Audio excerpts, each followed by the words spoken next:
এই 400 বছরে মুঘলরা একদিন একজন করে 10 জন করেও মুসলমান বানাতো। আজকে ভারতে তোমাদের অস্তিত্ব ছিল না, ইসলাম প্রচারিত হয়েছে, তার ভেতরে যে সৌন্দর্য আছে, সৌন্দর্য প্রচারের মাধ্যমে আমি পরিষ্কার বলি, ইসলামের রাজত্ব করা যায় না। কে বলেছে? ভারত থেকে নিয়ে শুরু করে মধ্যপ্রাচ্য, ইউরোপ পর্যন্ত ইসলাম দিয়ে শাসন করেছে। এ যুবক, ইসলাম ধরো, ইসলাম মানো, ইসলামকে আটকে ধরো, ইসলামকে প্র্যাকটিস করো। ইজ্জতের জিন্দেগি, ইজ্জতের জীবন যাপন করতে পারবে। রব্বে কাবার কসম, ইসলাম ছেড়ে দিলে তোমার ইজ্জত, তোমার ভাইয়ের ইজ্জত, তোমার বোনের ইজ্জত, কারো ইজ্জত রক্ষা করতে পারবে না।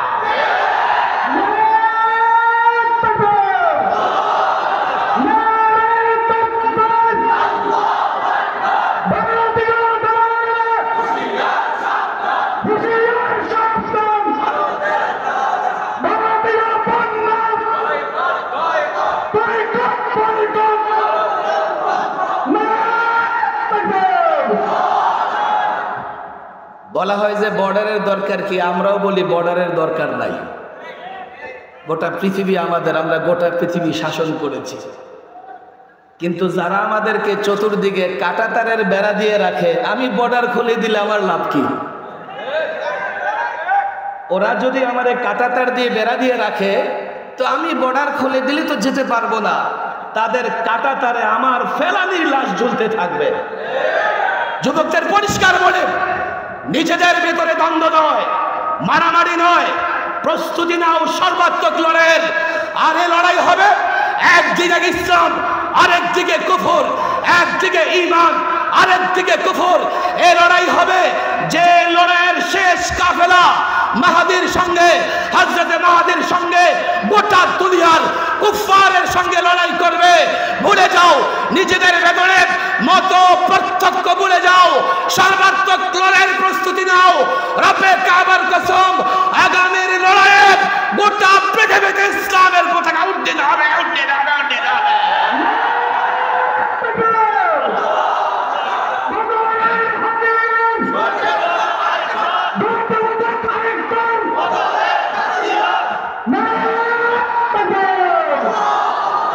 নিজেরা পাক্কা মুসলিম হতে রাজি আছে তো ইনশাআল্লাহ? ওয়াদা করেন পাক্কা মুমিন হব তো ইনশাআল্লাহ? পাক্কা মুমিন হব তো ইনশাআল্লাহ? অনেক আলোচনা করবেন, ইসলামের যে বিষয়গুলো বলছি ভুলে যাব না তো ইনশাআল্লাহ? এগুলো অন্তরে গাথাই করে বাড়ি পর্যন্ত নিয়ে যাব তো ইনশাআল্লাহ? আমরা প্রত্যেকে মুআল্লিম, বলেন প্রত্যেকেই মুআল্লিম। যার ভেতরে দ্বীনের যতটুকু থাকে মানুষকে শিক্ষা দেব তো ইনশাআল্লাহ? আমরা প্রত্যেকে দায়ী। আমরা কি? আরো জোরে বলেন, প্রত্যেকে, প্রত্যেকে দ্বীনের দাওয়াতি কাজ করা ফরজ। সাহাবায়ে কেরাম আরাফাতের ময়দান থেকে রাসূলুল্লাহ যখন বলেছিলেন ফালিউবাল্লিগিশ শাহিদু মিনকুমুল গায়বা, অনেকে সেখান থেকে গোটা দুনিয়া ছড়িয়ে পড়েছিলেন। আর সাথে যদি তোমরা ভুল করো, বসে বসে, ভবিষ্যতে তোমরা মাইক্রোফোন লাগাতে যদি ভুল করো, তো তোমাদের রেকর্ড করার সুযোগ থাকবে না। আজকে লোকেরা ধৈর্য ধরতেছে, তোমরাও এটা বোঝার চেষ্টা করো। 2 নম্বর বিষয়, আপনারা যেভাবে বসছেন এই গরমের মধ্যে, আমার তো মনে হয় রূহ বের হওয়ার সময় আসলেও বের হতে পারবে না। পেটে পেটে পেট লাগাইয়া, পেটে চাপা দিয়া এত কষ্ট করে বসছেন কেন রে ভাই? জায়গা তো ডানে বায়ে পেছনে আছে। মাইকে সাউন্ড নাই? এই মাইক ব্যান্ড, মাইক ঠিক করো, প্রত্যেকটা মাইকের জন্য সাউন্ড আসে। এই মাইকের সাউন্ড নাই না? আছে কিছুটা? বক্সগুলো জনগণের দিকে দাও। ডানে বক্স, এটা বন্ধ করে রাখছে কেন বক্সটা? এই বক্সের সাউন্ড নাই, এটা ওদিক করো, ওদিক করো দ্রুত। স্টেজে যারা আছে ওদের সাউন্ড দরকার নেই। এটা পেছনের দিকে ঘুরাই দাও, ঘুরাই দাও। সাইডের বক্সগুলোর সাউন্ড দাও দ্রুত। তবে সবচাইতে সৌভাগ্যের বিষয় হলো যাদেরকে দাওয়াত দেওয়া হয়েছে সবাই ওয়ান দা ওয়ে আসতেছে, কেউ কেউ চলে আসছে কাছাকাছি। আলহামদুলিল্লাহ বলো। আমাদের পিচ্ছি হুজুরও চলে আসছেন, মাহফিলে আসছেন কিনা তবে কাছাকাছি চলে আসছেন, এবং আমাদের লাঠি হুজুরও চলে আসছেন।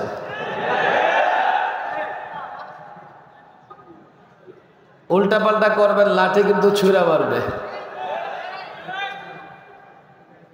এবং বর্তমান সময়ে নুসুস দিয়ে, কোরআন সুন্নাহ দিয়ে চমৎকার আলোচনা করেন মুফতি আরিফ বিন হাবিব, মুরাদনগরেই আছে।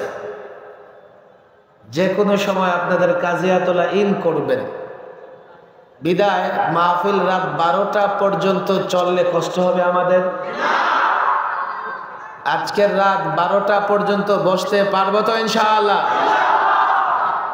সাউন্ড ঠিক হয়েছে? সাউন্ডগুলো ঠিক? মাশাআল্লাহ। এখনো ক্লিয়ার হয় নাই না? আচ্ছা, কিছুটা বোঝা যায় তো নাকি? বাস বাস, আজকের জন্য এতটুকুই মাফ করেন আপনারা। সামনে আমি বলবো মাইকম্যানদেরকে, তোমরা আরো ভালো বড় করে, বড় পরিসরে মাইক লাগানোর চেষ্টা করবা। অনেক লোকজন মাঠে দাঁড়িয়ে আছে। আমি যদি ছোট্ট একটা অনুরোধ করি, যেহেতু আমার নানা বাড়ি এখানে, কেউ মামা হবেন, কেউ মামাতো ভাই হবেন, কেউ বা নানার বয়সী হবেন, কথা ঠিক না বেঠিক? ছোটখাটো একটা আবদার যদি রাখি, আপনারা রাখবেন তো? সেটা কষ্ট করে পেছনে অন্তত যতদূর জায়গা আছে, আমি কাউকে দাঁড়ানো দেখতে চাই না।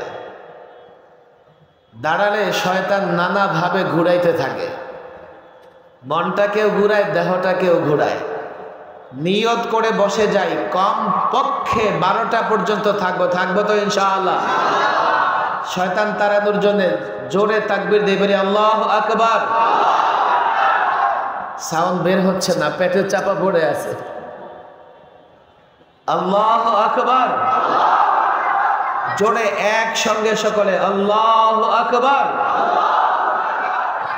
কেমন যেন আপনাদের এখানে নির্বাচন হয় না। আপনাদের সাউন্ড বসে গেছে, কমে গেছে। ভলিউমটা বাড়ান, ভলিউমটা বাড়ান। বলেন আল্লাহু আকবার। আরো জোরে আল্লাহু আকবার। নারায়ে তাকবীর, লিল্লাহি তাকবীর। মাশাআল্লাহ। আস্তে আস্তে তাকবীর দিতে উঁচু হচ্ছে। এত শোরগোল কেন? মেহমান আসতেছে না? যুবকরা মহড়া দিতেছে। মেহমান আসতেছে, মেহমানরে ঠিক মতো যেতে দেন। মেহমানের সঙ্গে মুসাফা কিংবা ভিড় করার চেষ্টা করব না। মেহমানকে আমরা ঠিক মতো যেতে যাই। সব মেহমান এখানেই আসবেন। এই দেখেন সব গাড়ির পিছনে ছুটছে। আমরা সবাই এদিকে তাকাই, বসি। মেহমান আমাদের সামনে আসবে, আসবে কি আসবে না? তাহলে পেছনে দৌড়ানোর কোনো দরকার আছে? আমরা ভালো করে বসি। আমি এলাকার যুবকদের বলবো, দয়া করে চলে আসো, এদিকে চলে আসো।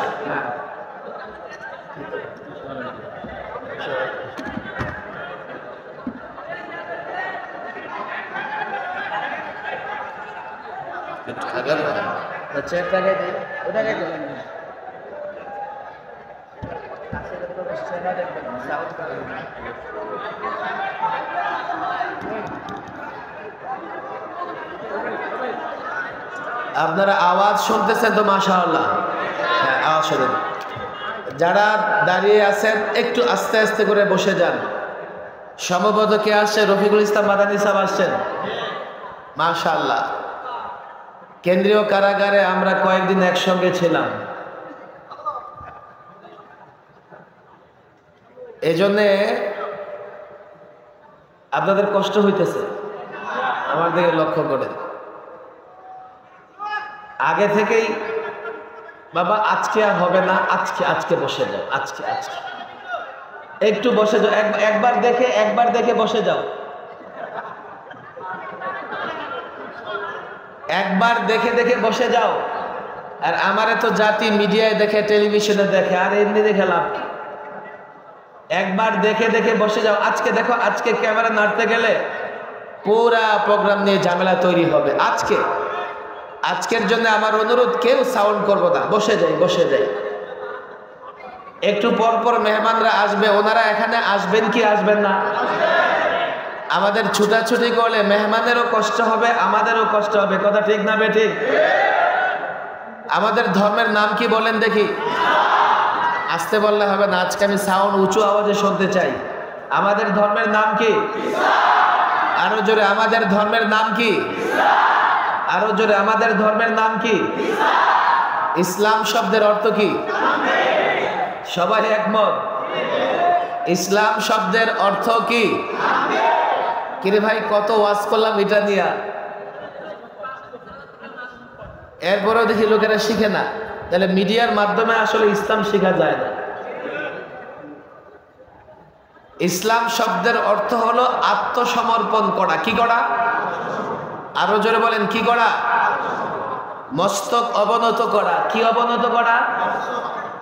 আসলামতু লিরাব্বিল আলামিন, আমরা আত্মসমর্পণ করলাম রব্বুল আলামিনের কাছে। কার কাছে? আল্লাহর কাছে আমরা আত্মসমর্পণ করি, আল্লাহর সামনে আমরা মস্তক অবনত করি। এটা হচ্ছে ইসলাম শব্দের প্রকৃত অর্থ, আসল অর্থ। আর যিনি আত্মসমর্পণ করেন তাকে বলে মুসলিম। কি বলে? আরো জোরে কি বলেন? আরো জোরে কি বলেন? আপনারা বলতে পারেন, হুজুর আমরা তো শুনে আসছি ইসলাম মানে শান্তি, আপনি দেখি নতুন কথা বলেন। ইসলামের শাব্দিক অর্থ আত্মসমর্পণ করা, তবে ইসলাম মানে শান্তি এ কথা কেন বলা হয়? এই জন্যই বলা হয়, ইসলাম মানলে দুনিয়াতেও শান্তি, আখেরাতেও শান্তি। কথা ঠিক না বেঠিক? ঠিক তো বললেন। চলেন ছোট্ট একটা পরিসংখ্যান দেই। পৃথিবীতে নানা রাষ্ট্রে মুসলমানরা শান্তিতে আছে না কষ্টে আছে? গাজায় মুসলমানেরা শান্তিতে আছে না কষ্টে আছে? কাশ্মীরের মুসলমান শান্তিতে না অশান্তিতে? চীনের উইগরের মুসলমান শান্তিতে না অশান্তিতে? সিরিয়ার মুসলমান শান্তিতে না অশান্তিতে? ইরাক লিবিয়ার মুসলমান শান্তিতে না অশান্তিতে? আমাদের প্রতিবেশী রাষ্ট্রে মুসলমান শান্তিতে না অশান্তিতে? ঈদের দিন 11 জনের বাড়িঘর ভোলডুজার দিয়া ঘুরাইয়া দিছে, কেন? তাদের ঘরে গরুর গোশত পাওয়া গেছে। কথা ঠিক না বেঠিক? এটা আমার বক্তব্য নয়, বাংলাদেশের জাতীয় দৈনিকগুলো এই খবর, এই সংবাদ প্রচার করেছে। আমরা দেখেছি বাবরি মসজিদকে শহীদ করে ফেলা হয়েছে আমাদের পার্শ্ববর্তী দেশে। সেই দেশের মুসলমানরা শান্তিতে না অশান্তিতে? ইসলাম মানে যদি শান্তি হয়, মুসলমানরা শান্তিতে নাই কেন? মুসলমান রাষ্ট্রগুলোর কথা বাদই দিলাম, আপনি মুসলিম রাষ্ট্রগুলোর ভিতরে পরস্পর মুসলমানরা ভালো আছে? ঘরে মুসলমান ভালো আছে? পরিবারে মিল নাই, ভাইয়ে ভাইয়ে মিল নাই, এমনকি বাপ বেটায় মিল নাই, প্রতিবেশীর সঙ্গে সম্পর্ক নাই, মহল্লায় মহল্লায় মিল নাই। রাজনীতি নামের নোংরা কিছু জিনিস এইভাবে ঘরে ঘরে সমাজের সর্বত্র ছড়িয়ে পড়েছে। আজকে মুসলমানদের ভেতরে প্রকৃতপক্ষে শান্তি নাই। কথা ঠিক না বেঠিক? তাহলে এই প্রশ্ন আসে কিনা, হুজুর ইসলাম যদি দুনিয়া আখেরাতের কল্যাণ এবং শান্তি হয়, তাহলে আমরা শান্তিতে নাই কেন? এমন একটা প্রশ্ন আসে কি আসে না? আমি বলি, দেখেন আসলে ইসলামই কতটুকু আছে শান্তিতে থাকবো আমরা? আমাদের মধ্যে তো ইসলামই তেমন নাই। আমি একটা এক্সাম্পল, উদাহরণ প্রায় দিয়ে থাকি, ভালো করে শুনবেন। ব্যক্তি অ্যাক্সিডেন্ট করেছে, দৌড়ে গেছে হাসপাতালে, ডাক্তার তার ট্রিটমেন্ট করেছে, তার পায়ে আঘাত, আন্তরিকতার সঙ্গে খুব ভালো করে ডাক্তার চিকিৎসা করেছে। চিকিৎসা করে বলে দিয়েছে এবার আপনি বাড়ি যান। কিন্তু মানুষ যখন অ্যাক্সিডেন্ট করে, গাড়ি ভাঙে, কাঁচ ভাঙে, তো তার দেহের নানা জায়গায় আঘাতপ্রাপ্ত হয়। তার হাতে আঘাত ডাক্তার দেখে নাই, তার পেটে আঘাত ডাক্তার খবর নেই নাই, তার পিঠে আঘাত ডাক্তার খবর নেই নাই, তার মাথায় আঘাত ডাক্তার তাও দেখে নাই, কিন্তু পাটাকে ডাক্তার ভালো করে চিকিৎসা করে দিয়েছে। এই ব্যক্তি কি সুস্থ না অসুস্থ? মজার ব্যাপার হচ্ছে, আমরা মুসলমানরা অন্ধের হাতি দেখার মতো ইসলামকে দেখি। অন্ধ ব্যক্তির হাতি দেখার মতো ইসলামকে দেখি। আমাদের মধ্যে অনেকেই এমন হয়ে গেছে আজকাল। আমি জানি আমার এই বক্তব্য ধৈর্য সহকারে শুনতে আপনাদের কষ্ট হবে, কিন্তু আমি বড় স্বার্থপর মানুষ। মানুষের ফায়দা হবে না শুধুমাত্র মানুষের সন্তুষ্টির জন্যে, শুধুমাত্র ওয়াজ বাড়ানোর জন্যে, ভিজিট বাড়ানোর জন্য আমি কথা বলি না। আমি মনে করি এমন কথা বলা উচিত যে কথায় জনগণের জন্য কোনো না কোনো দিক থেকে ফায়দা হবে দুনিয়া এবং আখিরাতে। গ্রামের লোকেরা খুব বেশি একটা অন্ধ লোক দেখে না, তবে ঢাকায় 2-4-5 জন অন্ধ মিলে ভিক্ষা করে, একসঙ্গে সরে সরে গজল গেয়ে গিয়ে ভিক্ষা করে, আছে না নাই? তাদের মন চেয়েছে হাতি দেখবে, কিন্তু হাতি দেখবে কেমনে? ওদের তো চোখে আলো নাই। তো ওরা ওদের মতো করে হাত দিয়ে আন্দাজ করবে। লোক মুখে হাতির কথা শোনে, বিশাল দেহের প্রাণী, কিন্তু কখনো দেখে নাই। তাদের একটু দেখতে মন চায়, আন্দাজ করতে মন চায়। হাতি দেখে আসছে, দেখে আসার পরে লোকেরা জিজ্ঞেস করছে, এই অন্ধ, হাতি দেখেছিস? কাহা দেখেছি। বলে তুমি বলো কি দেখেছো? সে বলল হ্যাঁ আমি হাতি দেখেছি। কেমন? দেখেছি কি ঝাড়ুর মতো, ঝাড়ুর পেছন দিয়া বাঁশ বেঁধে ঝুলাই দিলে যেমন হাতি তেমন। আসলে কি হাতি তেমন? এর মানে হচ্ছে হাতি দেখতে গিয়ে তার হাত পড়েছে কোথায়? বলেন না কোথায়? এখন লেজটা দেখতে অনেকটা ঝাড়ুর মতো না, সে মনে করেছে হাতি ঝাড়ুর মতো। আরেকজনকে জিজ্ঞেস করা হয়েছে, তুমি হাতি দেখেছো? হ্যাঁ আমি দেখেছি। কেমন? গাছের গোড়ার মতো। আচ্ছা, হাতি দেখতে কি গাছের গোড়ার মতো?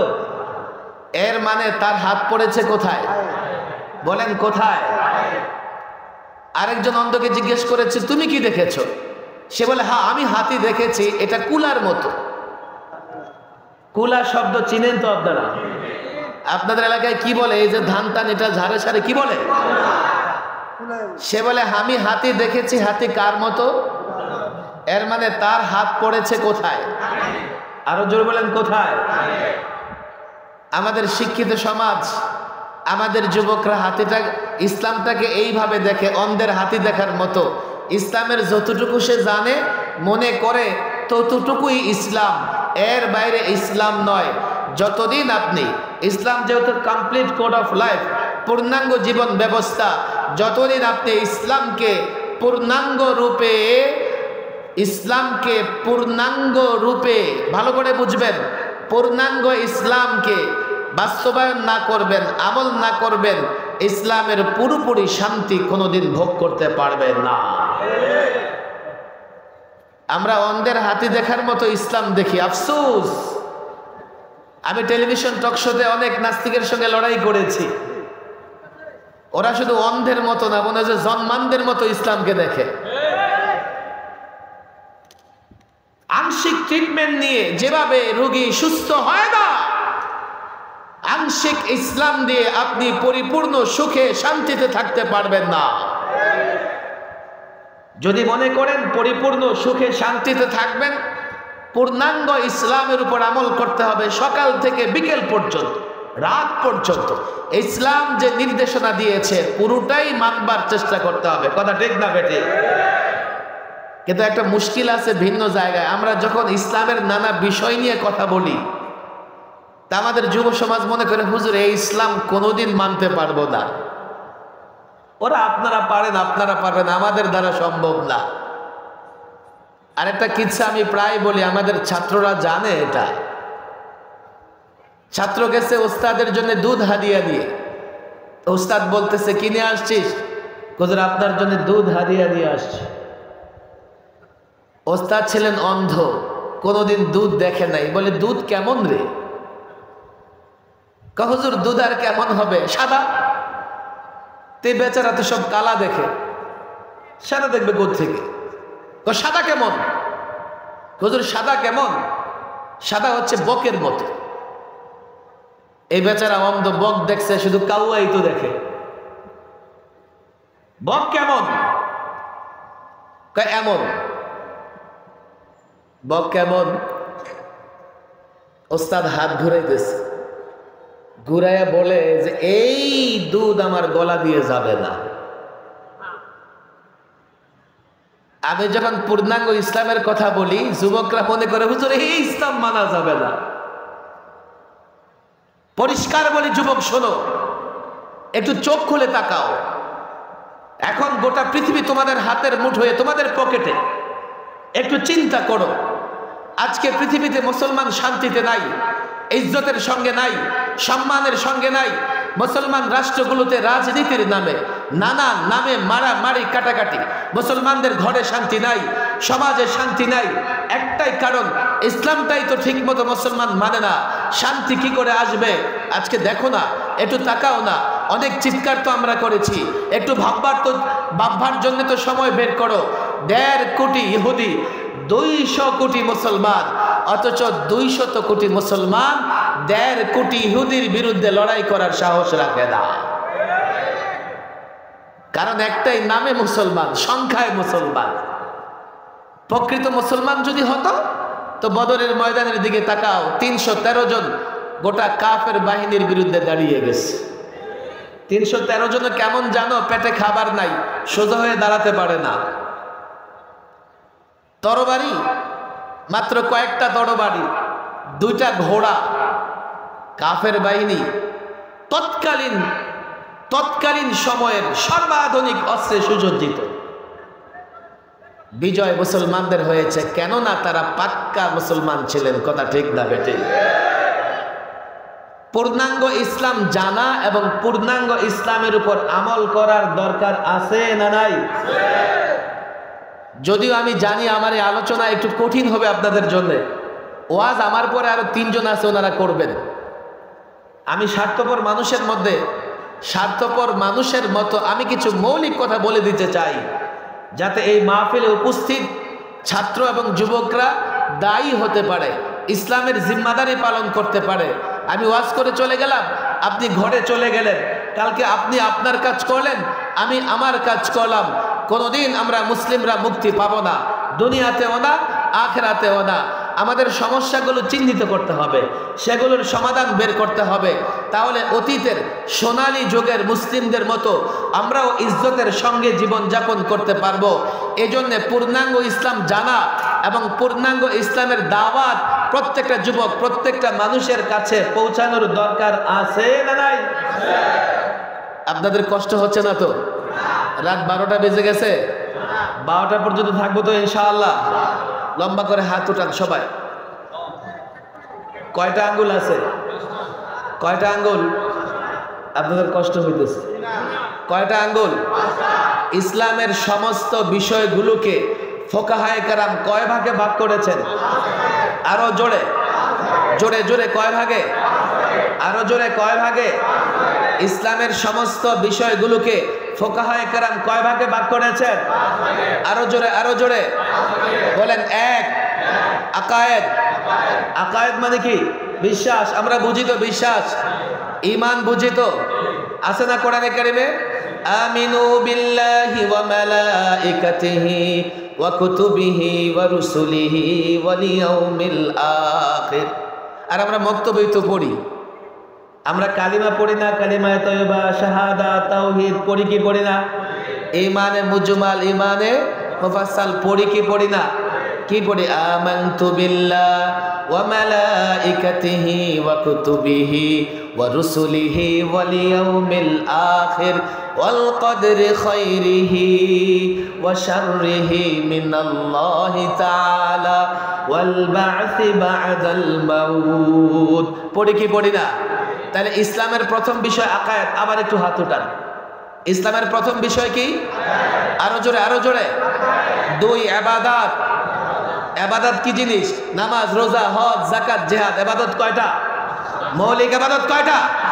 নামাজ, রোজা, হজ, যাকাত, জিহাদ।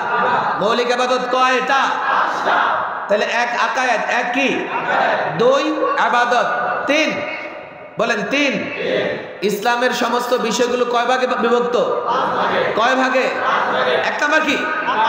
আকায়েদ। বলেন 1 নাম্বার কি? 2, 3 মুআমালাত। বলেন মুআমালাত। ছাত্র যুবকরাও বলো, তোমরা তো ইয়েস নো ভেরি গুড কত কিছু জানো, দু চারটা ইংরেজি তো জানো, না হলে তখন দু চারটা ইংরেজির সাথে আরবিও তো জানো, জানার দরকার। বলেন মুআমালাত, আরো জোরে, আরো জোরে, আরো জোরে। মুআমালাত মানে লেনদেন, আরো জোরে। মুআমালাত মানে কি? মুআমালাত মানে কি? ইসলামে লেনদেন আছে না নাই? ইসলাম অনুযায়ী লেনদেন করা ফরজ, ফরজ, ফরজ। বলেন কি? আরো জোরে কি? 4 বলেন উকুবাত, উকুবাত, বিচার ব্যবস্থা। ইসলামে বিচার ব্যবস্থা আছে না নাই? ইসলাম ন্যায় এবং ইনসাফের বিচার ব্যবস্থা দিয়েছেন না দেন নাই? হ্যাঁ 5 লম্বা করে 5 নাম্বার। 5 নাম্বার আখলাক। আখলাক মানে কি? বলেন আখলাক মানে কি? আরো জোর, আখলাক মানে কি?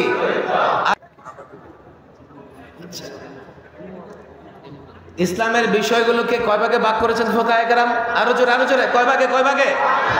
আরো জোরে, কয় ভাগে? আপনাদের মন মতো তো সারা জীবনে ওয়াজ করলাম, আমার মন মতো আমি ওয়াজ করুম, দাওয়াত দিলে দেন আর না দিলে না দেন, কিন্তু আপনাদের এখন যাওয়ার সুযোগ নাই, আরো তো আলোচক আছে। ইসলামের বিষয়গুলো কয় ভাগে ভাগ করেছি? এবার বলেন 1, আরো জোরে 1, 2, 3 মুআমালাত, 3, 4 উকুবাত মানে বিচার ব্যবস্থা। ইসলামী বিচার ব্যবস্থা আছে না নাই? 5 বলেন আখলাক। 5 নম্বরের মৌলিক বিষয় আখলাক। বলেন কি? আরো জোর বলেন কি? সম্পূর্ণ দিন যদি আমরা মানি, দিনের উপর যদি আমল করি, পাক্কা মুসলমান হই, তখন গোটা দুনিয়ার কাফের আমাদের কিছুই করতে পারবে না। কথা ঠিক না বেঠিক? অনেক যুবক এখানে আছে, মাদ্রাসার ছাত্রও আছে। মাদ্রাসার ছাত্রদের জন্য আমার এটা সবক। দেখো, পূর্ণাঙ্গ দিনের ভালো করে বুঝো, ভালো করে বুঝো। অন্ধের মতো হাতি দেখবার চেষ্টা করো না, জাতিকে অন্ধকারে রেখে হাতি দেখাবার চেষ্টা করো না। যদি এমন হয় তোমরা আলেম, তোমরা দিনের দায়ী, এই সমাজে থাকতে পারবে না। প্রায় বলি আমি জানি না এই জাতি সজাগ হবে কিনা। খ্রিস্টান পাদ্রী, খ্রিস্টানদের মৌলবীরা কোন রাষ্ট্রে বসবাস করে? ভ্যাটিকান সিটি, পৃথিবীর সবচাইতে ক্ষুদ্র রাষ্ট্র, এবং সেখানে কোনো নারী প্রবেশ করতে পারে না। আপনারা একটু খোঁজ নিয়ে দেখেন কেন তাদের জনগণ তাদের মৌলবীদেরকে ভ্যাটিকান সিটিতে পাঠিয়ে দিয়েছে। এই জন্যেই মৌলবীরা ভাগাভাগি করে নিয়েছে। মৌলবীদের জন্যে তারাও একটা ভাগাভাগি করে নিয়েছে। রাষ্ট্র আমার আর গির্জা আপনাদের। এখন মৌলবীরা বলেন আমরা শুধু গির্জায় থাকবো না, আমরা রাষ্ট্রেও কি করব, অংশীদারিত্ব চাই। তখন জনগণ ওই মৌলবীদের ধরে পাঠিয়ে দিয়েছে কোথায়? ভ্যাটিকান সিটিতে। কারণ একটাই, ওই মৌলবী, ওই খ্রিস্টান পাদ্রীরা তার জাতিকে তাদের ধর্ম বুঝাইতে পারে নাই, আর তাদের দ্বারা সেটা সম্ভবও ছিল না। কেন? 1500 বছর আগে খ্রিস্টান ধর্মের মেয়াদ শেষ হয়ে গেছে। আজ থেকে 1500 বছর আগে মেয়াদ উত্তীর্ণ ঔষধ দিয়ে চিকিৎসা চলে না, রোগী সুস্থ হয় না। ইসলাম লেটেস্ট এবং সর্বশেষ দিন বা সর্বশেষ ধর্ম। কিয়ামতের আগে আর কোনো ধর্ম আসবে না। ইসলাম এটা কমপ্লিট কোড অফ লাইফ। আমরা যদি ইসলাম মানি, ইসলাম প্রচার করি, এবং আমি তো এটা বলি, আমি চ্যালেঞ্জ করে বলি, এমন কোনো সমস্যা নাই যার সমাধান ইসলামে নাই।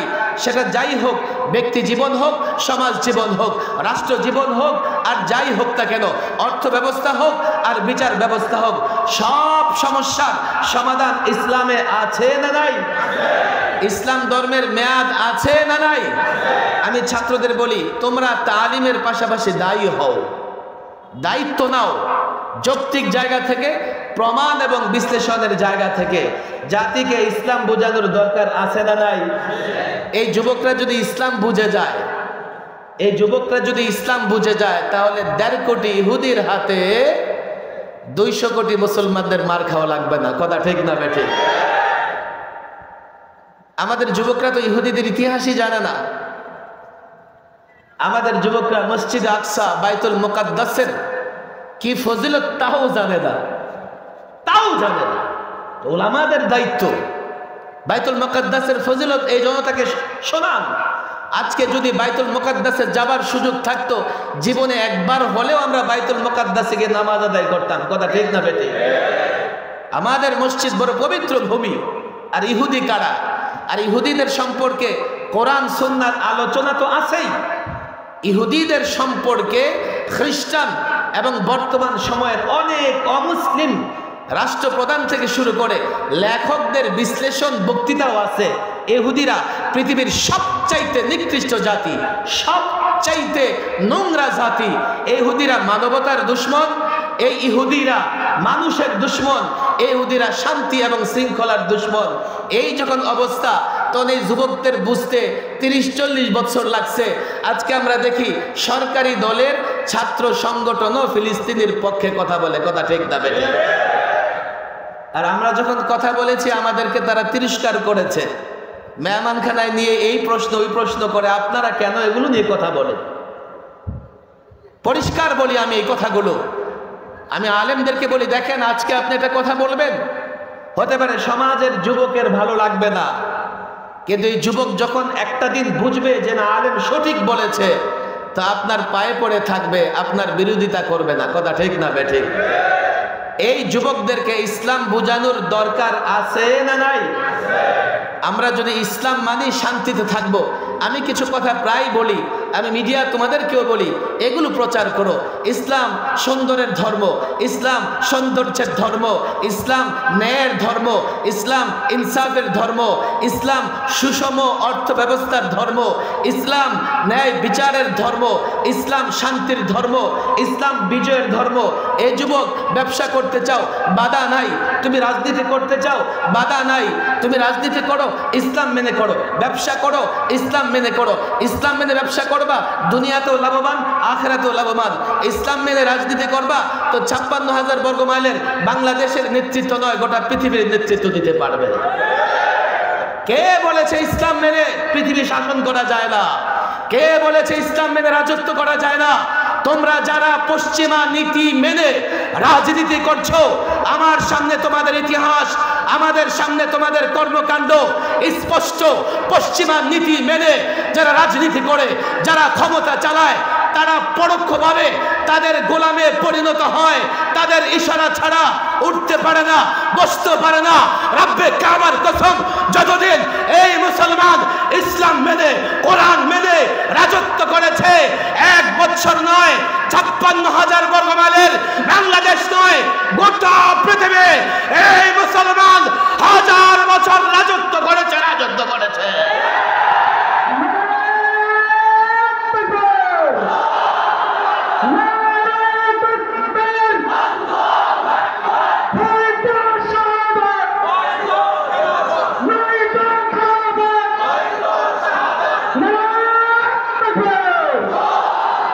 আমি যুবকদের বলি, তারা বলবে হুজুর আপনি কোত্থেকে বলেন? তোমার পকেটে মিস্টার অ্যান্ড্রয়েড আছে, মিস্টার গুগলকে বলো, এই গুগল তুমি আমাকে জানাও তো দেখি মুসলমানদের রাষ্ট্র পরিচালনার ইতিহাস তুমি আমাকে বলো।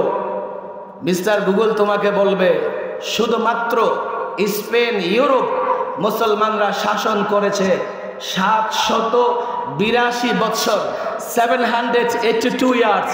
শুধুমাত্র স্পেন, ইউরোপ মুসলমানরা শাসন করেছে। আজকে প্রতিবেশী দেশ কথায় কথায় নাগরিকত্বের আইন করে মুসলমানদের বের করে দাও, বাংলাদেশি বের করে দাও, বাঙালি বের করে দাও, মসজিদ শহীদ করে দাও, মুসলমানদের স্থাপনার নাম পরিবর্তন করে ফেলো, নানা রকমের উদ্যোগ দেয়, নানা রকমের ষড়যন্ত্র করে। আমি তোমাদের বলি, আজও তারা মুসলমানদের ইতিহাস ঐতিহ্য ছাড়া নিজেদের পরিচয় দিতে পারবে না। তারা যখন পরিচয় দেয়, লাল কেল্লার পরিচয় দেয়, মুসলমানদের স্থাপনা কুতুব মিনারের কথা বলে, মুসলমানদের স্থাপনা আগ্রা তাজমহলের কথা বলে, মুসলমানদের স্থাপনা, তারা তাদের ইতিহাস ঐতিহ্যের কথা বলে। তাদের ইতিহাস জুড়ে, তাদের ঐতিহ্য জুড়ে একটা মুসলিম গোত্র শুধুমাত্র মোগলরা 400 বছর রাজত্ব করেছে। ইতিহাস দেখো, তোমরা শুধু আকবরেরটা পড়ো, তারা আকবরের সুনাম করে, কিন্তু টিপু সুলতানকে তোমরা দেখো না। তারা আবার টিপু সুলতানকে তোমার সামনে পেশ করে দাড়িও নাই, নামাজও পড়ে না, রোজাও রাখে না। রব্বে কাবার কসম, এক একটা মুসলিম শাসক টিপু সুলতান তাহাজ্জুদ গুজার ছিলেন, আল্লাহ আল্লাহওয়ালা ছিলেন, বুজুর্গ ছিলেন। অনেক মুসলিম রাষ্ট্র আওরঙ্গজেব আলমগীরের কথা বলো, হিন্দুস্তান শাসন করেছে, তারা বলতে পারে তোমরা জোর করে বাবরি মসজিদ প্রতিষ্ঠা করেছো, এখানে রাম মন্দির ছিল, তোমরা জোর করে মুসলমান বানিয়েছো। রব্বে কাবার কসম করে বলি, জোর করে ইসলাম প্রচার করা যায় না। ইসলামে এই বিধান নাই জোর করে কাউকে মুসলমান বানাও। আর যদি এই 400 বছরে মুঘলরা একদিন একজন করে 10 জন করেও মুসলমান বানাতো, আজকে ভারতে তোমাদের অস্তিত্ব ছিল না। ইসলাম প্রচারিত হয়েছে, তার ভেতরে যে সৌন্দর্য আছে, সৌন্দর্য প্রচারের মাধ্যমে আমি পরিষ্কার বলি, ইসলামের রাজত্ব করা যায় না। কে বলেছে? ভারত থেকে নিয়ে শুরু করে মধ্যপ্রাচ্য, ইউরোপ পর্যন্ত ইসলাম দিয়ে শাসন করেছে। এ যুবক, ইসলাম ধরো, ইসলাম মানো, ইসলামকে আঁকড়ে ধরো, ইসলামকে প্র্যাকটিস করো। ইজ্জতের জিন্দেগি, ইজ্জতের জীবন যাপন করতে পারবে। রব্বে কাবার কসম, ইসলাম ছেড়ে দিলে তোমার ইজ্জত, তোমার ভাইয়ের ইজ্জত, তোমার বোনের ইজ্জত, কারো ইজ্জত রক্ষা করতে পারবে না।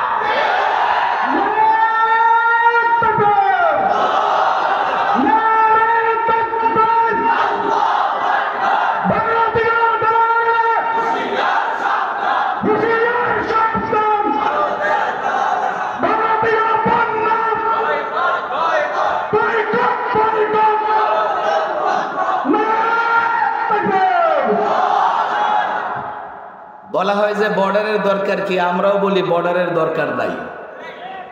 গোটা পৃথিবী আমাদের, আমরা গোটা পৃথিবী শাসন করেছি, কিন্তু যারা আমাদেরকে চতুর্দিকে কাঁটাতারের বেড়া দিয়ে রাখে, আমি বর্ডার খুলে দিলে আমার লাভ কি? ওরা যদি আমার কাঁটাতার দিয়ে বেড়া দিয়ে রাখে, তো আমি বর্ডার খুলে দিলে তো যেতে পারবো না। তাদের কাঁটাতারে আমার ফেলানির লাশ ঝুলতে থাকবে। যুবকদের পরিষ্কার বলে, নিজেদের ভেতরে দ্বন্দ্ব নয়, মারামারি নয়, প্রস্তুতি নাও সর্বাত্মক লড়াইয়ের। আর এই লড়াই হবে একদিকে ইসলাম, আরেকদিকে কুফর, একদিকে ঈমান, আরেকদিকে কুফর। এই লড়াই হবে যে লড়াইয়ের শেষ কাফেলা মাহাদির সঙ্গে, হযরতে মাহাদির সঙ্গে গোটা দুনিয়ার কুফফারের সঙ্গে লড়াই করবে। ভুলে যাও নিজেদের ভেতরে মত পার্থক্য, ভুলে যাও, সর্বাত্মক লড়াইয়ের প্রস্তুতি নাও। রব্বে কাবার কসম, আগামীর লড়াইয়ে গোটা পৃথিবীতে ইসলামের পতাকা উড্ডীন হবে, উড্ডীন হবে, উড্ডীন হবে।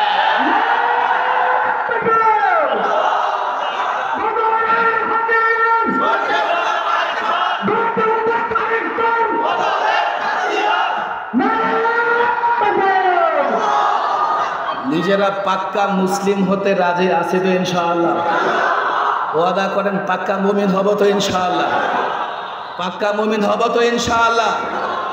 অনেক আলোচক আলোচনা করবেন, ইসলামের যে বিষয়গুলো বলছি ভুলে যাব না তো ইনশাআল্লাহ? এগুলো অন্তরে গাথাই করে বাড়ি পর্যন্ত নিয়ে যাব তো ইনশাআল্লাহ? আমরা প্রত্যেকেই মুআল্লিম, বলেন প্রত্যেকেই মুআল্লিম। যার ভেতরে দ্বীনের যতটুকু থাকে মানুষকে শিক্ষা দেব তো ইনশাআল্লাহ? আমরা প্রত্যেকে দায়ী। আমরা কি? আরো জোরে বলেন, প্রত্যেকে, প্রত্যেকে দ্বীনের দাওয়াতি কাজ করা ফরজ। সাহাবায়ে কেরাম আরাফাতের ময়দান থেকে রাসূলুল্লাহ যখন বলেছিলেন ফালিউবাল্লিগিশ শাহিদু মিনকুমুল গায়বা, অনেকে সেখান থেকে গোটা দুনিয়া ছড়িয়ে পড়েছিলেন আর মদিনাতে ফিরে যাবার সুযোগ পান নাই। আমরা ইসলামের দায়ী হব তো ইনশাআল্লাহ? যতটুকু ইসলাম জানি প্রচার করবার চেষ্টা করব তো ইনশাআল্লাহ? আল্লাহ তাবারক ওয়া তাআলা তৌফিক দান করুন। ওয়া মা তাওফীকি ইল্লা বিল্লাহ ওয়া মা আলাইনা ইল্লাল বালাগ।